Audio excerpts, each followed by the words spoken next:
Hi, everybody. This is Real Talk with Rick. In this episode, I sat down and had a conversation with Eden Prairie City Council member Sherry Butcher Wickstrom. I sat down and had that conversation with her just a few days before her last council meeting with the city of Eden Prairie on October 16th of 2018. Sherry Butcher Wickstrom resigned as an Eden Prairie City Council member after spending 18 of the last 22 years as an Eden Prairie City Council member. She, and you'll hear in this conversation that we had, she is moving out of the state, so therefore she did not run when her seat was up for election this year. And she was stepping down and left the city just a few weeks back. She shared quite a bit about her interest in Eden Prairie City government, what led to her involvement here, some projects that she's most proud of, and her legacy. So here is my conversation with outgoing City Council member Sherry Butcher Wickstrom. Sherry, welcome. Thank you. How are you doing? I'm doing great. Good. Just great. It's Good. a beautiful day. Yes, it is. Beautiful day. Well, thanks for coming in. Welcome. We had the mayor on a while back, and she, like you, is another long-serving elected official. You have been a city council member for almost, with the exception of a 2-year period, from 1996 all the way up to here near the end of 2018. Mm-hmm. So you've kind of had a long run here as a Eden Prairie elected official. Yes, I have. And there are 2 council members that I've served with that same amount of time. And so when I think about it, and all the time that we've spent together, I was mentioning that when you think about 2 meetings a month, for 20 years, the amount of time that you really get to know people, the amount of time, it's like a council family. It's really like a council family. Well, and I think, so I've been here just a little over 7 years, and it's pretty unprecedented to have the same 5 elected officials, the same exact group, for what will be, these 7 or 8 years as well. Mm-hmm. So you've got others, too. We talk about Nancy and Ron and others, Brad and Kathy, that you've served with even prior to that. So, but let's start at the beginning. Let's start with what brought you to Eden Prairie. I think you came here in the early 80s, so that's yes. a good period of time even before you're on the city council. But right. What brought you here? Well, I thought Eden Prairie was beautiful. It was really a small population for a large town. I mean, it's a full township of land, 36 square miles, and it is so unbelievably beautiful. 17 lakes, 3 creeks, and a river runs through it. Yes. And, I'm a historian, so I had read historic accounts of people who had stood at the top of the river bluffs of the Minnesota River and said how beautiful it was. So I was really attracted to the beauty of the place. And at that time, I was a young mother. I had one child who was a year old, and it was just a place that we felt like we could grow with. So, and that's what we did. Schools started popping up. Where we built our house, it was amazing because it, you had to take a dirt road to drive to it. You picked your mail up 3 blocks away. And that was on Purgatory Road. There were only a couple of houses there. And farms, lots of farms. There was the Brown Horse Farm that was on the River Valley, so beautiful. I used to push Nick in the stroller, and we'd bring carrots to all the quarter horses that were raised down there. So, but through time, all of that was developed, and houses, and that's what you would expect. Sure. So that's how I ended up there. Really, it was just a call from the beauty of that place. Of the community. It's hard to believe what you're describing was the early 80s. and not the 1800s. Right. But, the city did grow through the 80s and 90s. So what kind of sparked your interest in city government then? How did you get involved in the city? So I have a degree in anthropology and history, and I really love historic preservation. And Eden Prairie had these remarkable structures that were still surviving, still existing. And the city actually owned a number of them. So it was just something sort of unheard of that a city would take that on. And so I was appointed to the Heritage Preservation Commission, and that I served on that for 5 years, and the majority of that as chair. And during that time, we were so active. We wrote books about about Eden Prairie, and we created a plaque program so that people could drive around and recognize the old houses. It was a really active time. And also during that time, I got to interact a lot with the city council. And it was fascinating to me. It was a small group of people, 5 people. And I loved watching the decision-making process. And I loved how the city council would use all the commissioners, and there were a number of different commissions, and they would take, they were advisory, that's what we were called, advisory commissions, and they would take that information and make decisions about how much money to put, into historic preservation. And so I loved the informational way that the council made their decisions. And so I was encouraged. That's often a way that people actually run for city council, is they come through that system of commissions. And I highly recommend doing it that way, because you learn so much about city government. City government is so complex, and you learn a whole lot about it. So I was encouraged to run, and I ran, I guess you would say, on a historic preservation platform. Sure.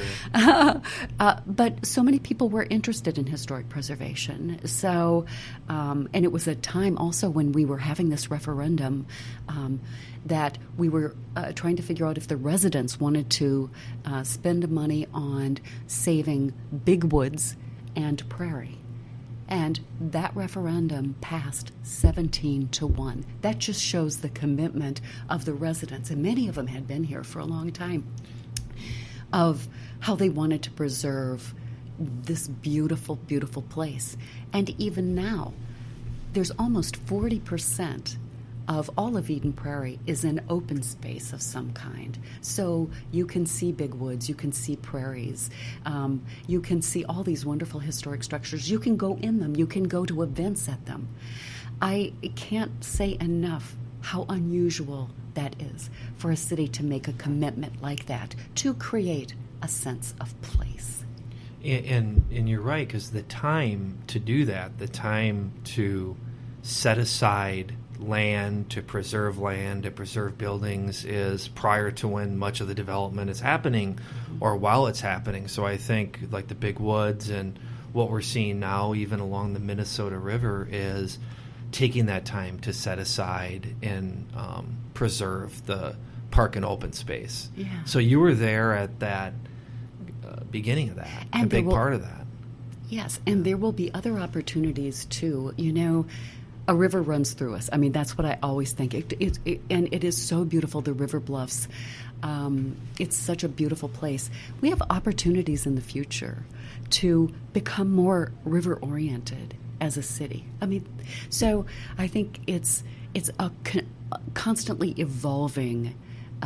Cities are constantly evolving, and that is one thing I've loved working on this council with, is everybody has got this futuristic view of what it could be. That's why we have become, I think, one of the best cities in America, is this futuristic plan, this look, but still always holding on to a piece of our past and this sense of identity that we have.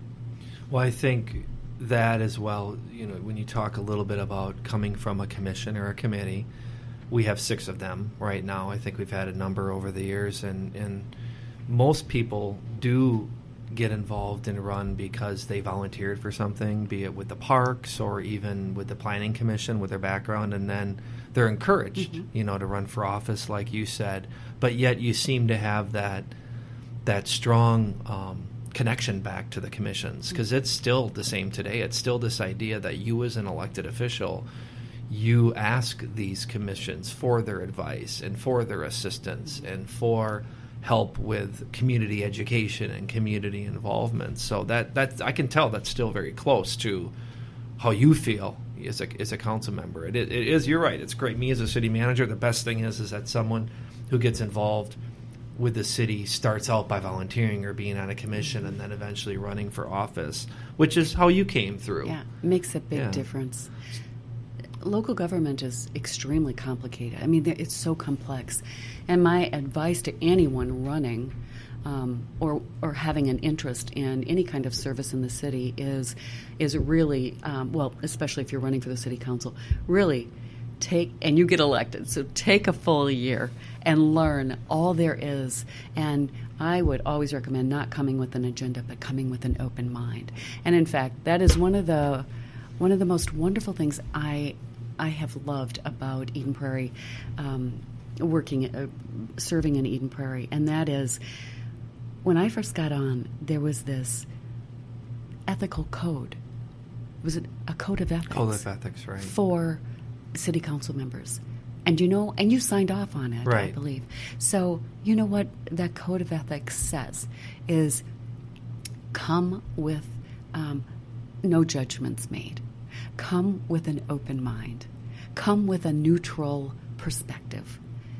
And make your decisions once you have heard, the information, but don't come beforehand with a preconceived notion.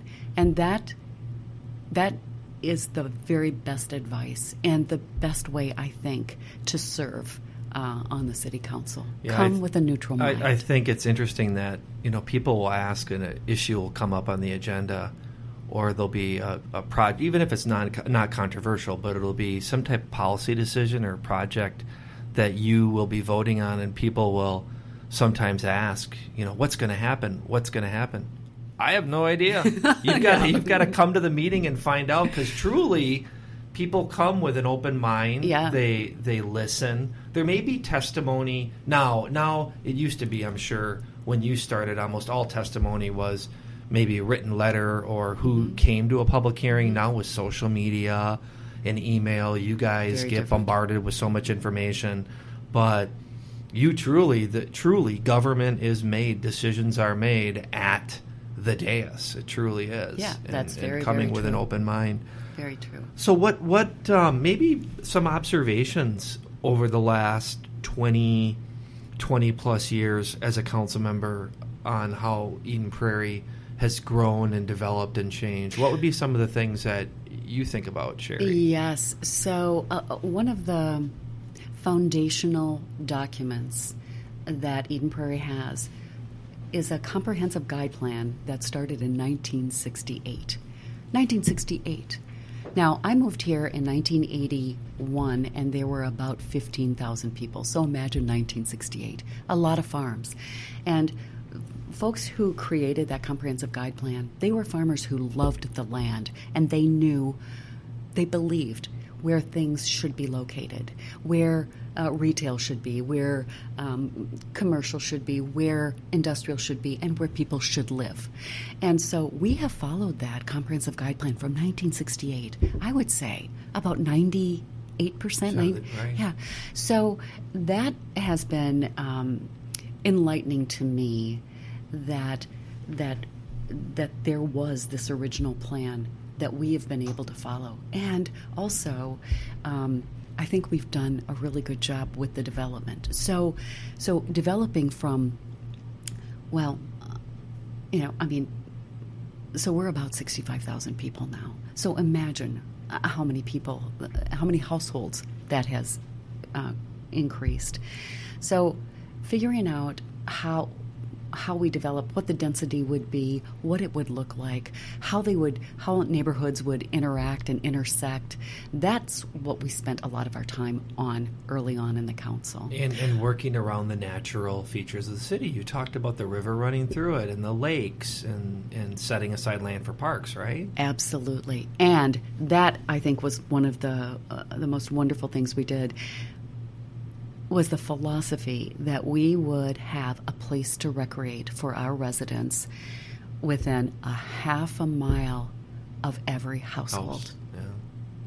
A place to recreate within a half a mile. That's a pretty big thing to want to accomplish, and I think it is something that we did. I think that early plan, and we've changed and evolved and taken that plan. Now we're going to be voting on a plan that goes all the way to 2040. Right. Yes. Right. So, it's not that we've just taken that at a time in the past and not improved it.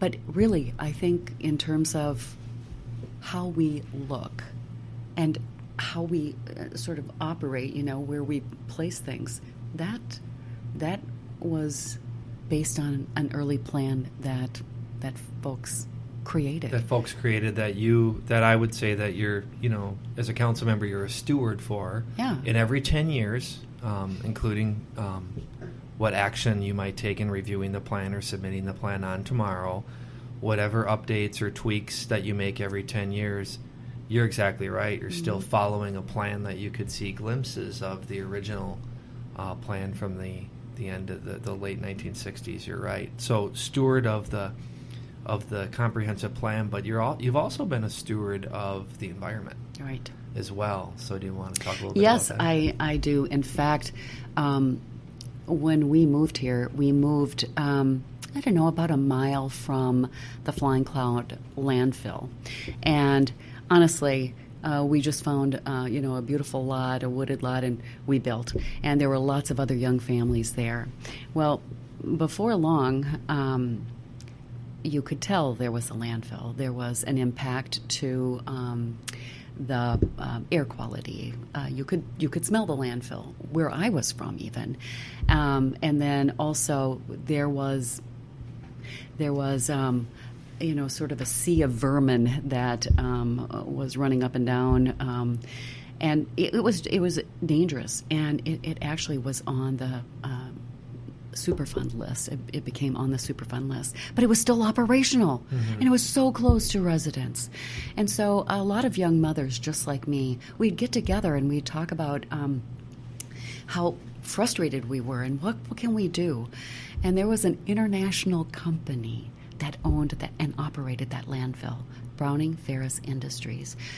I mean, these mothers sitting in a living room talking about how we stopped this. It was a David and Goliath. It truly was a David and Goliath story.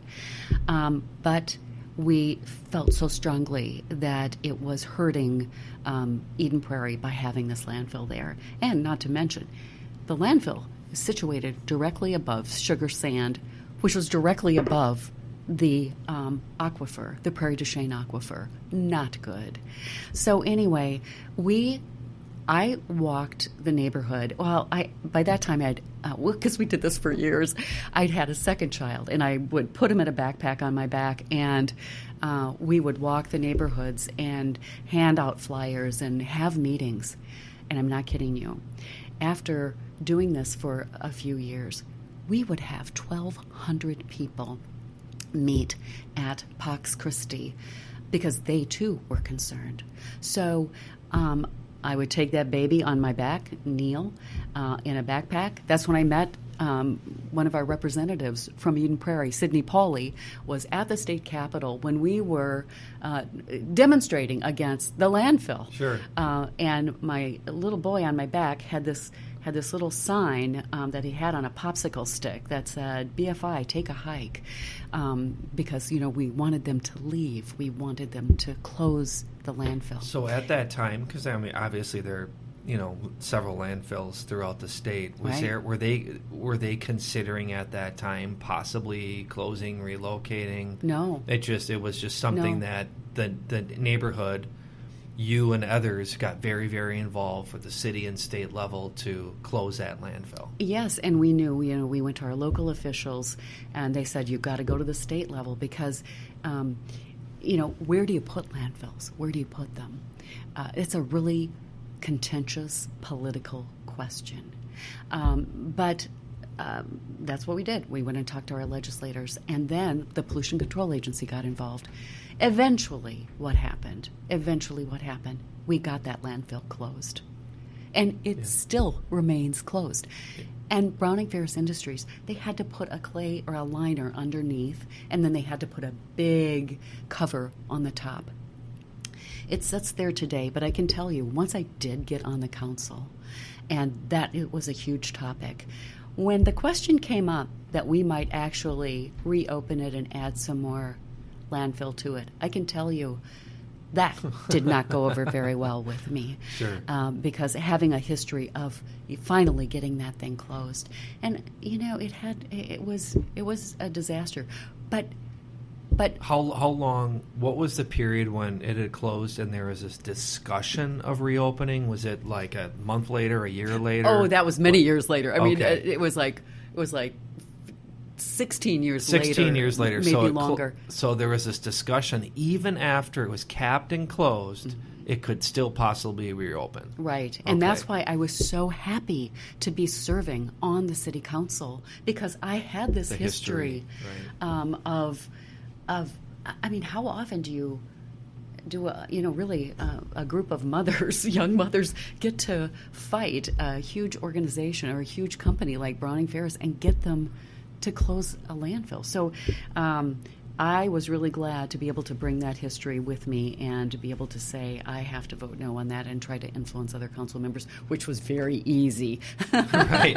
Well, what's interesting, and you talked earlier about the updating our comprehensive plan, and when we do that here in the coming months, we now talk about what sustainable use can be on that closed landfill in the next 20 years. Right. You could have walking trails. You could have possibly some solar power there. You could have some gardening there. So it's just interesting that the sustainability piece, your work, a few decades ago, dealing with the closing the landfill, is now how can we it won't open. There's no plan to open. It can't open. It's done. It's over with. But what can you do with that land? Because you can't build on it. Right. But you could do something else. Maybe. Right. Absolutely. And I love that thinking. And that's that innovation that I think you, Rick, and the city staff and other members of the council have so strongly. And that is, okay, this is a hard thing. This is definitely lemons. But what can we do? And look for models and what have other cities been able to do, or what might we do? I love the whole solar thing on that because, well, I mean, could we even capture methane? I don't even know. Yeah, but, that's something to look at. Yeah. Anyway, that was a big story in my life. It was also something that impacted my children. That fighting at the grassroots level, advocating at the grassroots level, was something that they watched. It was really important to them. My children were 8 and 15 years old when I first ran for the city council. My 8-year-old was putting signs out, pounding signs out. He's now 30. And my oldest one is 37. So it's, advocacy and leadership is something that you model, and it's something that you share with your family, your friends, your neighbors. Is do you want to do? I mean, if you really want to accomplish something, there's a way to do that. Right. So that was a wonderful grassroots story for me in my life, and it changed the way I thought, and it changed my perception of how to be a leader. I didn't think, as a young mother with children at home, I didn't think of myself as a leader, but that's exactly what that is. You're modeling the way, you're inspiring, an interest, you're challenging the process, you're enabling others to act. So eventually, that interest in leadership, that first I got on the city council, and then I was hired by the College of St. Catherine, it's now St. Catherine University, to actually create a leadership program for elected women. Elected officials. Elected women. Right. At that time. Yes. At that time.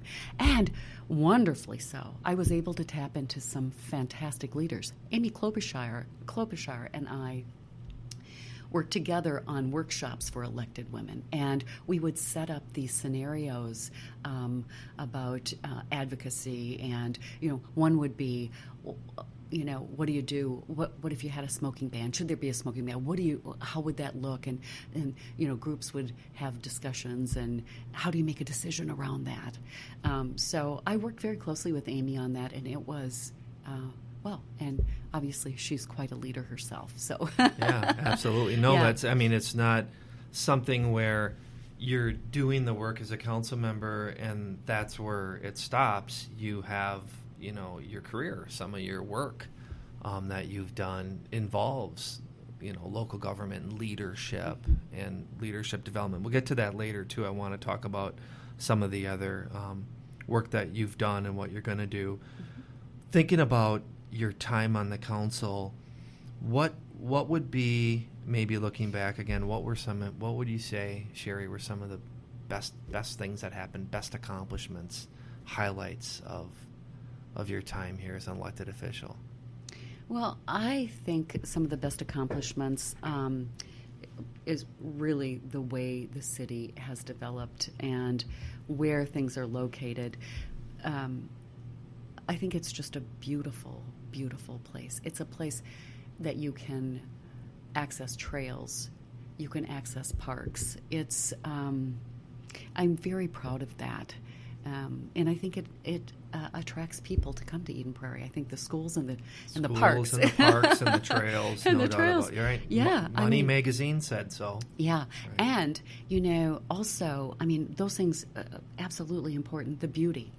We're so lucky to have that natural beauty anyway, and to be able to showcase it like we have done. But the other thing is to be able to save so many of these historic buildings and to be able to save them and use them. We have one. It's now called Smith. It had been the Smith Douglas Maur House. That, to me, was an example of the very best of historic preservation, because we, as a city, we owned the building, and then we entered into a partnership with a business to run a business within that building that we care so much for and we're stewards of. But what happened in the end with that is that place became like a community center that you could go and get a sandwich and have coffee, and used over and over again. People go there and they play bingo. They have meetings there. The Girl Scouts meet there. It became such an asset to the city because it had the cultural aspect of being a coffee shop. Like people love to go to coffee shops. It had that, but it also belonged to the city, and people felt a kindred spirit too.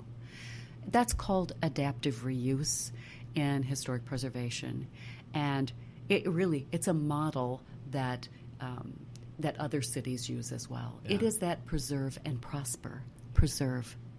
Allow thousands of people to go through it on a regular basis and to see that, and not, there's nothing wrong with museums, but the ability to actually use the building every single day. Yeah, that's something that we should be proud of. It means Absolutely. something. Yeah, it definitely means something. Not only that, it seems that building is the one that always gets put on the cover of Money Magazine whenever we win the multiple awards that we have, being one of the top 10 cities and once the top 10 city. It's a great showcase, and I think a lot of what you talk about, your activism, your involvement, your love of historic preservation, the community, the layout of the community, being a steward of the community, the environment. What were some of the toughest days or the toughest things that you've had to deal with as a council member? What would be maybe the not so positive aspects? Right. Well, of course, the very hardest thing is when we have negative impacts to families that are like fatalities and things like that, and that certainly has happened in Eden Prairie. It's always so difficult, so difficult. Other things that have been difficult are there was a time we actually had a cross burning in Eden Prairie, and we had a wonderful leader, mayor, and her name was Dr. Jean Harris. And that cross burning actually happened in my neighborhood. Okay. And Jean Harris, incredible leader. She has been deceased since 2001, but was mayor for many years. And what she did is she decided to galvanize the community instead of sort of divide in the community, galvanize the community. You know what she did? She had a candlelight vigil that we could talk about. We could, sort of mourn that something like that would have happened in our community, and then figure out ways where that would never happen again. Yeah. And so she had a candlelight vigil. Other times that were kind of difficult were we had this mall that was suffering way back in the 90s. Yeah. Way back in the 90s. You can't believe it now because look at how thriving it is. But it was suffering. And a lot of malls that had been built, in the 60s, 70s, they were going in that same direction, just and people weren't coming to that mall anymore. So it was an opportunity. It was very scary because, it was a very difficult decision because some of the large anchors that you would see out there kind of turned us away. So what do we do? Do we raise the whole thing? Do we build, density housing? What do we do with that?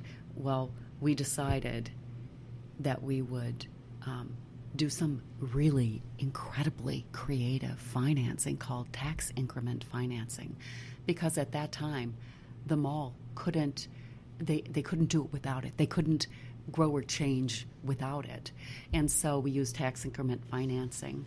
So that was incredible. And so what happened then? So we used that tool, and we were the first city to ever use it for a mall. For a regional mall. For a regional mall. And what it did, so we the mall was improved. We used this wonderful tool for the community. I don't know if people are aware of this or not right now. We have 1 million visitors a month. 1 million visitors a month that attend that mall. And for many different reasons. They go to the movies, they go shopping, they go to the Target, they go to restaurants. Now, the restaurant, right. Yeah. But the coolest thing about that, and that's why difficult decision, very nerve-wracking decision. We got to make the right decision. But that was such a good decision because that mall just keeps getting better and better. And at that time, it needed a reinvestment, and what people people know that the movie Mallrats was filmed there. Oh yes. But what they may not know is the reason it was filmed there is because the production crew were happy to see kind of an empty mall that they could fill in and do production in that wasn't very busy and didn't have a lot of people in it.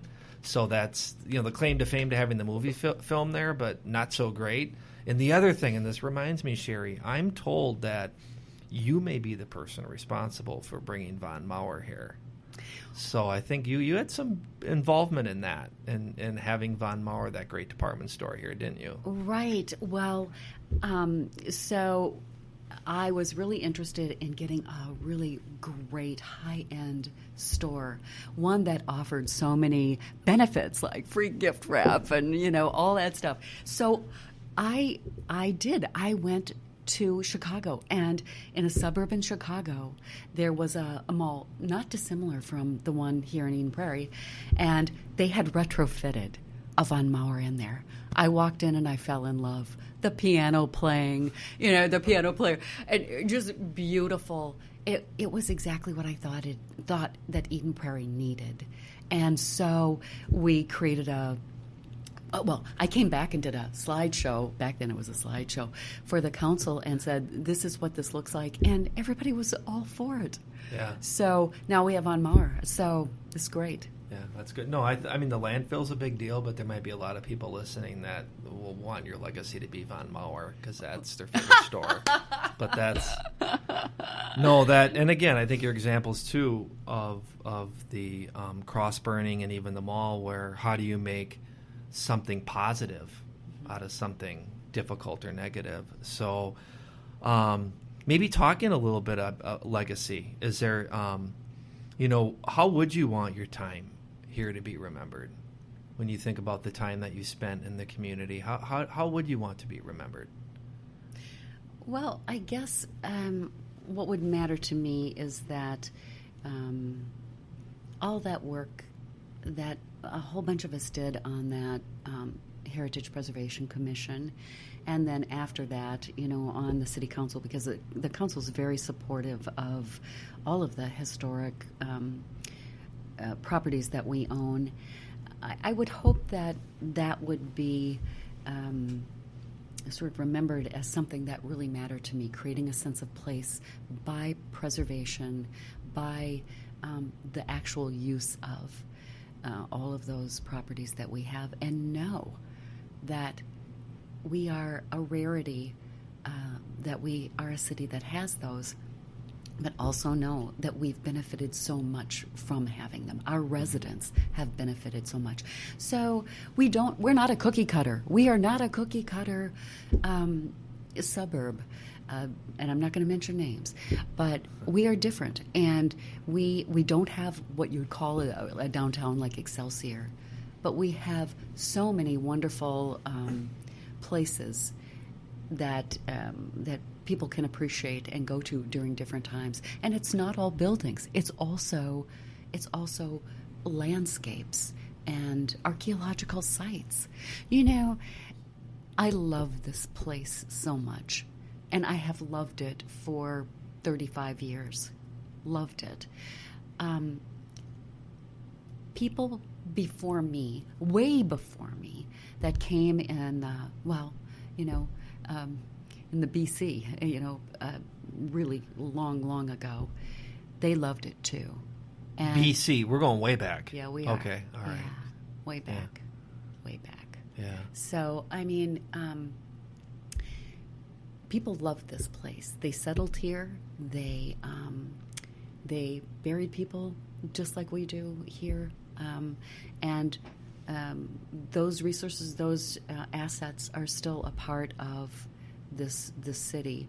But people recognize this as some place special, long before settlers came here, and but that sense still remains. It's just a part. It's just a part of the energy, the nature here.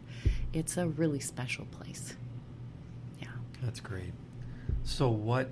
And if we may not touch on this earlier, but I mentioned it in the introduction that you obviously are not running for office again. Your seat is up, and so your time on the council will come to an end soon. So what are your plans? What are you doing next? There's quite a bit of things that you've done. You talked about the leadership development, and you've been a dean, in the area. You've been an author. You have been very involved in history and archaeology. What's next? Okay, that's a great question. It's another chapter of my life for me. I am retired from my position of academic dean in the Minnesota State College and University system, but I'm not retired from life. So I've got a couple of really exciting projects. One of them, I am working on another book. It is such a divergent book from anything I've ever written before, which has generally been about historic museums or historic preservation. This book is actually a cookbook, because I don't know if you know this about me, but I love to cook. Awesome. And this one is actually about not only cooking and recipes, and I have a million of them, but it's about traditions and food traditions. So I've been working on that. It'll still be a while. The hard thing is, how do you make it small? Because there's so many much things to include. Yeah. So I've been working on that actually for probably a year and a half now. Wow. So that's exciting. And the other thing, I was raised in North Carolina. I'm going back to North Carolina. Even though, as I say, I have a bifurcated heart. I have love here in Eden Prairie, and I also have love for North Carolina, the Outer Banks. And so I have a degree in archaeology, and one of the things I have been now recruited to do is to help with. There's a Fort Raleigh, which is in the Outer Banks. That is where the lost colony, the very first people who came over from England, 115 of them, and they came over in 1587. Wow. 1587. And then after a couple of years, they disappeared. So we've been trying to figure out the end of that story. What happened. Wow. And so there are a couple of archaeological digs that are going on right now. I don't know that I'm going to get out there with a shovel, but I certainly can come back and do the analysis, look at and be a part of that, or whatever they want me to do. Mm-hmm. I'm a volunteer.